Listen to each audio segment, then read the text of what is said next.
Mis hermanos se adueñaron de la casa, pero ya era mía desde hace años. Desde que papá falleció en 2014, la casa donde crecimos se convirtió en ese tipo de lugar del que nadie quiere hablar demasiado. Estaba en un barrio antiguo de las afueras de Medellín, con árboles que seguían floreciendo aunque las casas ya no tuvieran vida, y jardines que los vecinos cuidaban más por costumbre que por orgullo. Ahí crecimos mis 2 hermanos y yo. Yo era la menor. Y también la primera en irse. Me fui a Bogotá cuando aún no tenía claro si huía o simplemente buscaba un aire distinto. Lo cierto es que nunca quise quedarme envuelta en la misma dinámica de siempre, mamá justificando a mis hermanos, ellos tomando decisiones a medias, y yo, intentando no parecer la conflictiva por cuestionarlas. Después de la muerte de papá, hubo un acuerdo implícito. Nunca se firmó nada, pero todos dimos por hecho que la casa se vendería algún día y lo que saliera se dividiría en 3 partes iguales. No hacía falta hablar mucho del tema.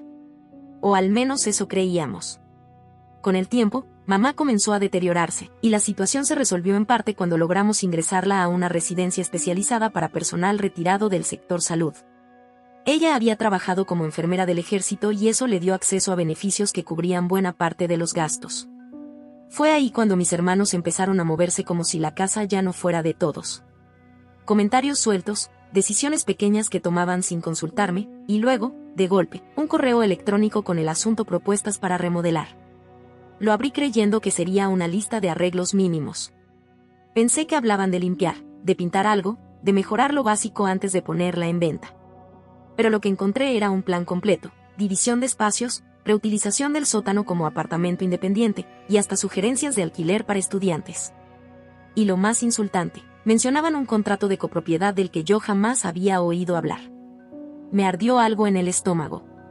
No solo por lo que estaban planeando, sino por la forma en que lo hacían, como si no existiera, como si lo que yo pensara o decidiera no tuviera ningún peso. No respondí. No quise entrar en una discusión digital. Lo único que hice fue pedir 2 días libres en el trabajo, reservar un vuelo hacia Medellín, sin avisarle a nadie, tomar un taxi del aeropuerto directo a la oficina de registro. No llevaba grandes expectativas. En el fondo, pensaba que lo más probable era encontrarme con que todo seguía a nombre de mis padres, tal como creía. Pero también tenía esa cosquilla de intuición que no se va hasta que la enfrentas.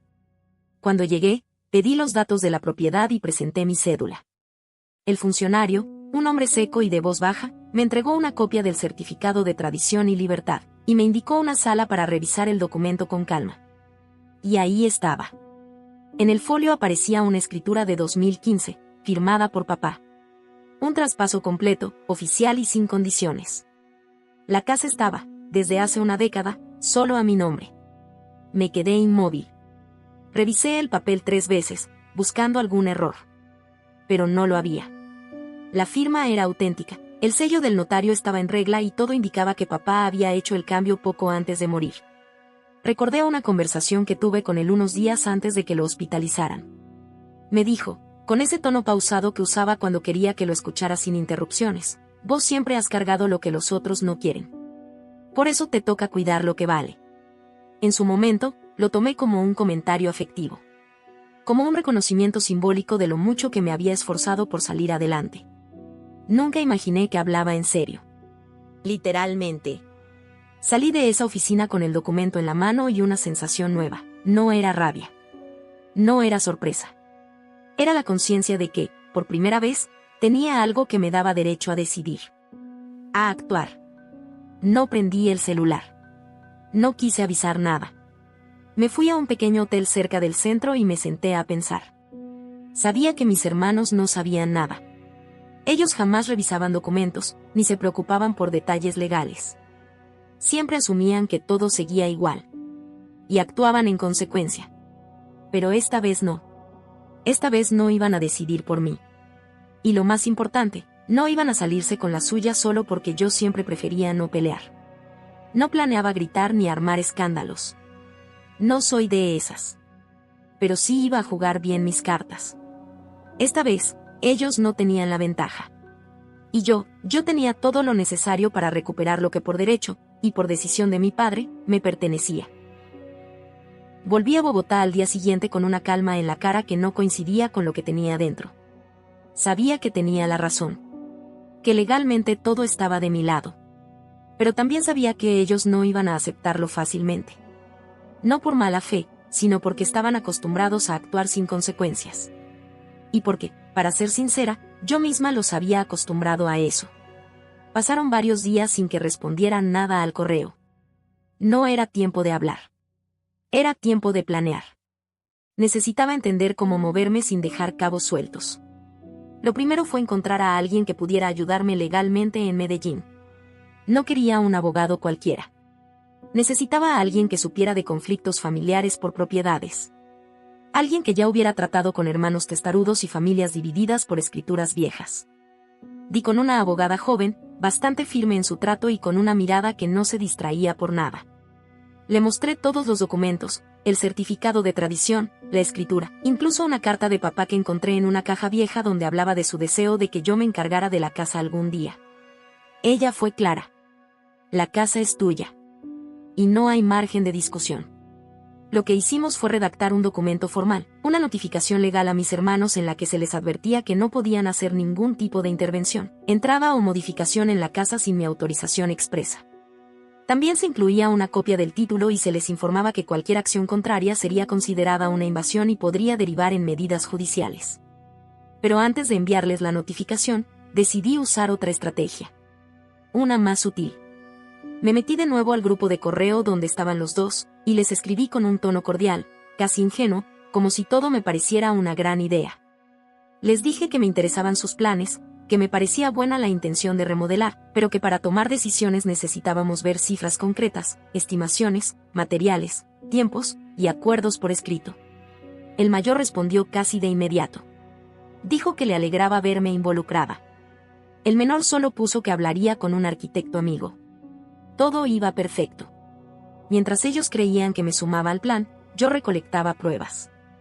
En paralelo, contraté desde Bogotá una empresa local que instalaba cámaras de seguridad exteriores. Como la casa estaba legalmente a mi nombre, no necesitaba permisos ni firmas de nadie. En menos de 3 días tenía acceso a todo desde mi teléfono. Y ahí empezó el desfile. Primero llegaron con herramientas, latas de pintura, brochas, un taladro viejo. Luego vi a uno de ellos, el menor, entrando con un electricista. Después, comenzaron a botar muebles, arrancar alfombras, subir fotos al grupo con comentarios como adiós a lo viejo, empieza lo nuevo. Capturé todo. Cada imagen, cada mensaje, cada comentario. Tenía pruebas con fecha y hora. Era como si me estuvieran armando el expediente sin saberlo. Esperé un poco más. Quería que dejaran constancia de que no solo estaban entrando, sino haciendo cambios y apropiándose del lugar. Después de unos días, cuando la abogada lo consideró suficiente, mandamos la notificación formal. Por mensajería certificada. Con acuse de recibo. Para que no pudieran alegar nunca que no sabían. 24 horas después, el tono del grupo cambió por completo. De las bromas pasaron al silencio. Luego, los audios. Uno, del mayor, que decía que estaba rompiendo la armonía familiar por una firma de hace 1000 años. Otro, del menor, gritando que papá jamás me habría dado la casa a mí sola, y que si lo hizo, debió haber estado enfermo o manipulado. No respondí. Cerré el grupo de mensajes. Lo dejé ahí, en silencio. Porque entendí que no había nada que explicar. Yo no necesitaba que entendieran, necesitaba que respetaran. Y si no iban a hacerlo por conciencia, lo harían por las consecuencias. Ya no era la hermana que evitaba conflictos por no parecer problemática. Ahora era la dueña legal de esa casa. Y ellos, por más que patalearan, ya no tenían ni las llaves ni el derecho. Pasaron unos días en completo silencio. Ni mensajes, ni audios, ni llamadas. Pensé que quizá habían asumido por fin lo que estaba pasando. Que entenderían que ya no era una discusión de hermanos, sino un tema legal con consecuencias reales. Pero no. Lo que vino después me dejó claro que estaban decididos a ignorar la realidad hasta que se les viniera encima. Las cámaras lo mostraron todo. Entraban y salían como si nada. Seguían remodelando. Un día incluso capté a uno de ellos subiendo un colchón nuevo, directo a la habitación de mis papás. No solo era desobediencia. Era un acto deliberado. Un gesto que gritaba, esta casa es mía, aunque la ley diga otra cosa. Con todo ese material, La abogada preparó una solicitud ante el juzgado local para obtener una orden provisional de restricción de uso y acceso. El objetivo no era desalojarlos a la fuerza. No quería verlos con maletas y escoltas. Lo que buscaba era dejar claro que ya no podían meter un solo pie allí sin enfrentar consecuencias legales. La orden fue aprobada con rapidez. Me autorizaba a cambiar cerraduras, restringir el acceso y proteger la propiedad ante cualquier nuevo intento de ocupación. No lo pensé 2 veces. Volé a Medellín. El mismo día que llegué, recogí los cerrojos nuevos y llamé a un cerrajero recomendado por la abogada. El proceso fue acompañado por un agente de la policía local. Revisó los documentos, confirmó que todo estaba en regla, y se quedó conmigo mientras hacíamos el cambio. Yo estaba tranquila, decidida, pero no preparada para lo que iba a pasar minutos después. Ellos llegaron justo cuando el cerrajero estaba terminando. Venían con bolsas de supermercado, como si fueran a cocinar. Sonreían. Ni siquiera se dieron cuenta de la presencia de la gente hasta que estuvieron en la entrada. El menor fue el primero en reaccionar. Su expresión cambió del desconcierto al enojo en cuestión de segundos. ¿Y qué se supone que es esto?, preguntó, con esa mezcla de miedo y rabia que ya le conocía desde niños. Les expliqué todo. Mostré la orden. Les dije que ya no podían entrar. Que cualquier intento sería considerado allanamiento. Que los días de hacer y deshacer sin consultar habían terminado. Gritaron. Protestaron. El mayor me acusó de querer destruir lo que quedaba de la familia. Dijo que papá nunca habría permitido algo así. Que mamá se moriría de tristeza si se enteraba. El agente les dio 15 minutos para recoger lo esencial. Les explicó que cualquier otro objeto tendría que ser solicitado a través de sus abogados, con mi aprobación. No discutieron más. Pero tampoco se callaron. Salieron lanzando comentarios bajos, intentando herirme con palabras que ya no me afectaban. Esa noche no dormí en la casa. No por miedo, sino porque necesitaba digerir lo que había hecho. Dormí en un hotel de paso. Cerré los ojos con una extraña mezcla de alivio y agotamiento. Había ganado, sí. Pero no era una victoria ligera. Era una que pesaba, como esas verdades que uno lleva años sabiendo pero se niega a aceptar. Al día siguiente, antes de volver a Bogotá, colgué un letrero en la puerta: propiedad privada. Ingreso solo con autorización de la propietaria. Cualquier infracción será denunciada como delito. Más que una advertencia, era un cierre. Una declaración. Desde el aeropuerto, abrí mi correo. Tenía un mensaje del mayor. Asunto, reembolso. El texto era breve, casi burocrático.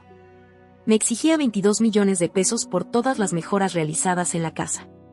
Enumeraba pintura, reparaciones, mobiliario y hasta pequeños gastos estéticos. Decía que si no respondía, iniciarían acciones legales por enriquecimiento injusto. Respiré profundo. Y adjunté un archivo. Un PDF con todas las pruebas, capturas de sus mensajes hablando del proyecto, fotos de las cámaras con fecha y hora, los recibos que ellos mismos compartieron. También incluí un resumen legal con el cálculo del arriendo retroactivo según el valor promedio de la zona, más intereses, más penalidades por ocupación sin consentimiento. El total ascendía a casi 30 millones. Silencio. No hubo respuesta. Ni reclamo. Ni réplica. El grupo familiar quedó en pausa. Como congelado. Y en ese mutismo, entendí que por primera vez, mi voz se había hecho escuchar.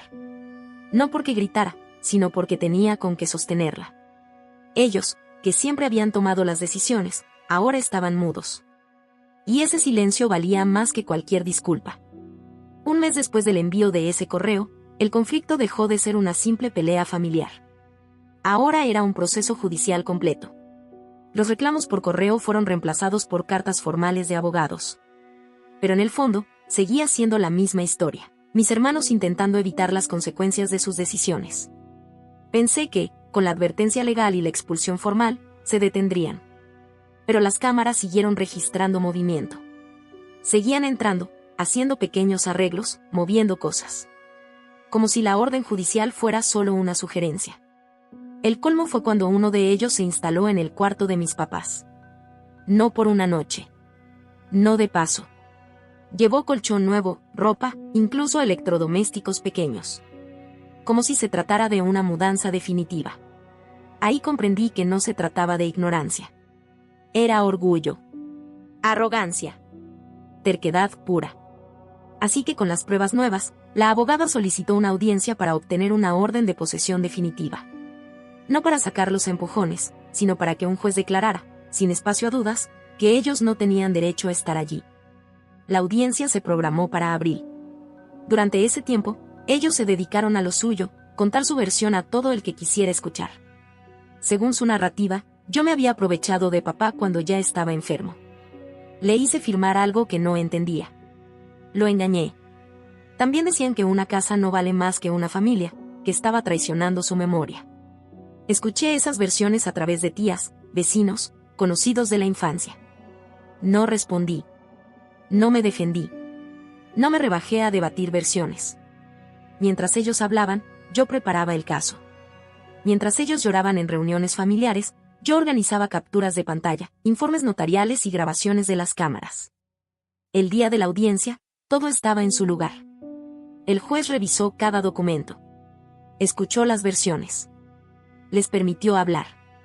Uno de sus abogados intentó argumentar que papá siempre dijo que la casa era de los tres. Que la firma del documento podía haber sido inducida. Que quizá no estaba en su sano juicio. El juez permaneció en silencio. Luego, tomó la palabra. Leyó el acta notarial. Recordó que el notario había certificado la total lucidez del firmante. Y después, con una voz firme, leyó un anexo del testamento que decía, textualmente: el tema de la casa ya ha sido resuelto en vida. Mi hija será quien la administre, porque es la única que ha demostrado madurez y responsabilidad. El silencio en la sala fue total. Ahí entendí que, más allá de lo legal, papá había confiado en mí. Había dejado por escrito lo que nunca se atrevió a decir en voz alta. Y lo había hecho no por favoritismo, sino por lógica. Porque sabía lo que mis hermanos eran capaces de hacer si tuvieran poder sobre algo. La sentencia fue clara. Yo era la única propietaria. Ellos no tenían derecho alguno. Y debían pagar renta retroactiva desde que mamá dejó la casa, más intereses, y un monto simbólico por daños menores causados con sus arreglos. La cifra total superaba los 38 millones de pesos. Una suma que ninguno podía pagar fácilmente. Salimos de la sala sin mirarnos. Sin una palabra. Afuera, el mayor se giró hacia mí y dijo: acabaste con lo poco que quedaba de esta familia. Yo no levanté la voz. No grité. Solo respondí, sin mirarlo: si una familia necesita pisotearme para existir, entonces esa familia ya estaba muerta hace rato. Volví a Bogotá esa misma noche. A la mañana siguiente, abrí una hoja de cálculo. Organicé los pagos. Las fechas. Los intereses. Las consecuencias por mora. Redacté un correo claro, formal, sin una sola palabra de más. Les ofrecía dos opciones: pagar en cuotas razonables o permitir que el proceso judicial ejecutara los embargos necesarios. El menor transfirió un monto inicial sin decir nada. El mayor no respondió. Ni una palabra. Pero para mí, ese silencio fue otra confirmación. Ya sabían que habían perdido. Y lo más importante, sabían que esta vez, yo no iba a ceder. 5 meses después del fallo, mis hermanos seguían digiriendo su derrota a su manera. El menor, con retrasos en los pagos y excusas flojas. El mayor, intentando evadir las cuotas moviendo su dinero a cuentas de terceros. Pero el sistema no perdona, y la abogada tampoco. Cuando el menor dejó de pagar durante 3 meses seguidos, le escribí con tono formal, directo. Le recordé el acuerdo judicial, el calendario de pagos, y le advertí que tenía 10 días para saldar la deuda vencida antes de activar el embargo parcial. No respondió. Pero el dinero apareció 5 días después.